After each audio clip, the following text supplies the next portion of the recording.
किसी महान आत्मा ने कहा है कि स्वर्ग में जाकर नौकरी करने से कहीं ज़्यादा अच्छा है नर्क में जाकर राज करना। अब ये किस महान आत्मा ने कहा है ये प्लीज़ मत पूछना, प्लीज़, जोक्स अपार्ट। खैर, आज हम लोग चर्चा करने वाले हैं उन राजाओं के बारे में जो कि नौकर हैं। जी हाँ, आप लोगों को सबटाइटल से या नेम से पूरा तो पता चल ही गया होगा कि हाँ, हम लोग आज जिस डिस्कशन करने वाले हैं आईएएस ऑफिसर्स के बारे में। मुद्दा ये है कि ऐसे स्टेट्स, खासकर बिहार, यूपी, जहाँ से इतने सारे राजा हर साल बनते हैं, फिर भी क्यों ये स्टेट्स इतना पिछड़ा हुआ है? कारण है हमारी सोच। हम लोगों के दिमाग में यही भरा हुआ रहता है कि हाँ, government job, government job, government job. और बट अब देखो कि राजाओं की जॉब जो सबसे बेस्ट जॉब कही जाती है, इतने ज़्यादा राजा जनरेट होने के मतलब कम से कम पिछले 10 साल में तो इन दो स्टेट से कितना भी कम तो मुझे लगता है 4 से 5 हज़ार आईएएस ऑफिसर्स बने ही होंगे। आप नेट पर से स्टैटिक्स आप देख सकते हो तो आपको पता चल जाएगा। बट फिर भी खैर इससे उतना फर्क नहीं पड़ता कि हाँ कितने, बट ऑब्वियसली बहुत सारे राजा जनरेट हो चुके हैं। फिर भी क्यों ऐसा हाल है इन स्टेट्स का कि गरीबी के रेखा में सबसे ऊपर आते हैं ये सब स्टेट्स? ओके, क्यों ऐसा हाल है? आप अगर स्टैटिक्स चेक करो तो टॉप 5 में ये तो आ जाते हैं, टॉप 5, टॉप 6। ऑब्वियसली ये हर अलग अलग एजेंसीज, संस्थाएं अलग अलग तरीके से निकालती है, बट टॉप 5-6 में ही रखती हैं इन्हें। तो ऐसा हाल क्यों? इतने राजा हैं तो ऑब्वियसली यहाँ पे बहुत सारा फंड आता होगा, बट नहीं।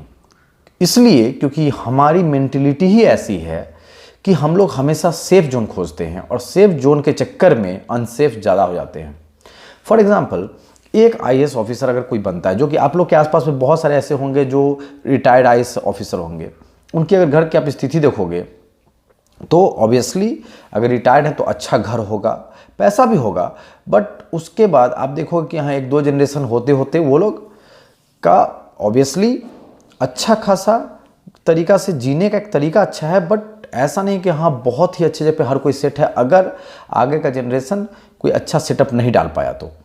लेकिन वही अगर आप कोई बिजनेस करते हो तो बिजनेस में एक फ़ायदा ये होती है कि अगर आप एक बार बिजनेस सेटअप कर लो तो वो आपको जनरेशन टू जनरेशन चलती है। हाँ, डूबती हुई है बिजनेस, बट बहुत सारी बिजनेस ऐसी हैं जो ऑन एंड चलती है। फॉर एग्जांपल, आप एक छोटा सा रेस्टोरेंट ही अपने आसपास में देख लो, या फिर ऐसा एक बहुत सारा एग्जांपल्स है।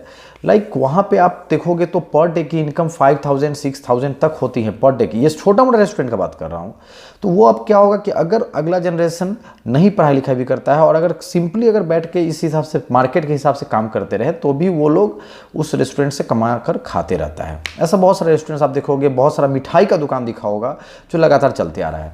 ठीक है, तो सोच हमारी यही है, हमारे समाज की यही है कि जॉब होनी चाहिए तो गवर्नमेंट की जॉब। और इसी चक्कर में आप कभी भी एक वैकेंसी जनरेट नहीं करते। एक सिंपल सा अगर मिठाई का दुकान भी है तो वहाँ भी 2-3 वैकेंसीज जनरेट हो जाती है।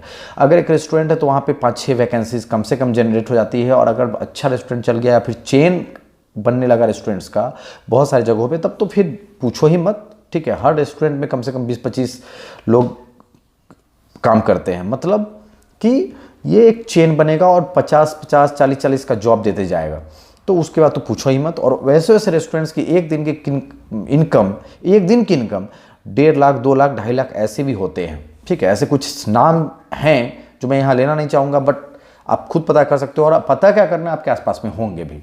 ठीक है, तो यहाँ पे ये वाली बात ये है कि क्यों ऐसा होता है। क्यों बिहार, यूपी ये सब पिछड़ा रह गया? क्यों इतने अच्छे इनकम वाले जॉब के बावजूद? कारण है इनकी जो सोच है। मान लो बहुत सारे ऐसे लोग हैं जो फाइनेंशियली वीक हैं, तो उनके लिए ये सब जॉब है, उनको करने दो नहीं यार। बट तुम्हारे पास अगर पैसा है तो उस पर नाक के तरफ कुंडली मार के बैठने का क्या मतलब बनता है? जैसे नाक किसी चीज़ को घेर के बैठ जाती है, उसी कुंडली मार के हम लोग बैठ जाते हैं। अब लास्टली क्या होता है कि वो पैसा आप रख के बैठ गए, अब अगले 50 साल में अगर आपके पास 1 करोड़ रुपया है तो वो घट के उसकी जो वैल्यू है, अगर आप उसको बढ़ा नहीं रहे हो, बैंक में जमा करके भी रखे हो, तो आपको इंटरेस्ट तो आ रहा है। आप जोड़ते हो कि चलो भाई उतना है तो उससे अच्छा खासा इंटरेस्ट आ रहा है, 5 लाख, 10 लाख, 20 लाख जो भी आ रहा होगा आपको आ रहा है, बट फैक्ट ये है कि वो धीरे धीरे धीरे धीरे जीडीपी जिस हिसाब से बढ़ती है, तो 50 साल के बाद पता चला कि उसकी वैल्यू जो है वो 1 लाख, 5 लाख, 4 लाख, 10 लाख के बराबर हो जाती है।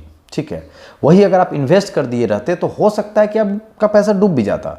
ठीक है, तो अरे यार आप कौन सा बहुत चीज़ लेके आए थे, जनरेशन आपका जो पहला जनरेशन बहुत चीज़ दे दिया था जो आपने खुद अर्जित किया ना, तो फिर उसको जाने दो, कोई दिक्कत नहीं है, चला गया चला गया। बट अगर वो बिजनेस अच्छा रन कर गया रहता तो बहुत फायदा होता।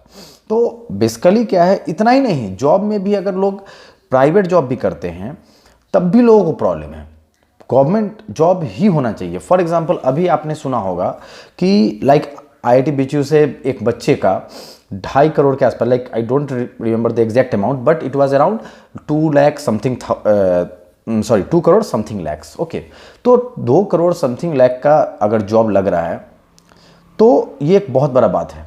अब होगा क्या, अगर यहाँ के पेरेंट्स को वो बच्चा कॉल करे कि पापा मेरी जॉब लग गई है और 2 करोड़ प्लस की जॉब है, तो पहला क्वेश्चन जो पेरेंट्स पूछेंगे मेरे हिसाब से, अगर उनको ज़्यादा नॉलेज नहीं है तो वो लोग, अच्छा बेटा जॉब कैसा है, सरकारी है या प्राइवेट? पापा प्राइवेट है।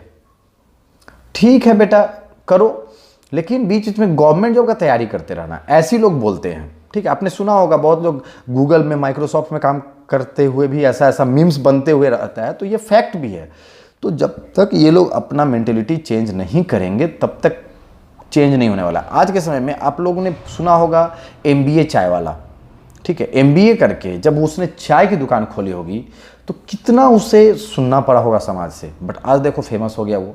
तो ऐसा ऐसा बहुत सारे लोग हैं, मैं ये केवल ऐसे चीज़ों का एग्जाम्पल दे रहा हूँ जो आपको सामने में दिखता है, बट ऐसा ऐसा बहुत सारा बिजनेस है। ट्राई करो, मैं ये नहीं कर रहा हूँ कि हाँ चल जाएगा। ठीक है, मैंने भी बहुत सारा बिजनेस ट्राई किया, बहुत सारे लोगों को मैंने देखा ट्राई करते हुए, डूबा भी पैसा, but obviously they are trying. But यहाँ पे बहुत सारे लोग हैं जिनके पास अच्छा खासा फंड है, but they can raise the fund, but the problem is they will not. तो ये प्रॉब्लम है।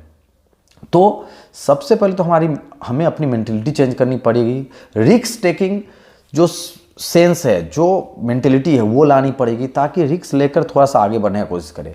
अगर नहीं आप कुछ कर पाओ तो कोई दिक्कत नहीं यार, ऐसा कौन सा तुम कुबेर का खजाना लेके पैदा हुए थे जो डुबा दिए पूरा। ठीक है, ऐसे भी खुद स्ट्रगल करके ही, और लास्ट में रिग्रेशन नहीं रहेगा किसी बात की कि हाँ यहाँ पे मैंने ये गलती कर दी। ठीक है, तो ये चीज़ है, इसलिए बस इतना ही कहना चाहूँगा, सोच बदलो, दुनिया बदलेगी। Thank you.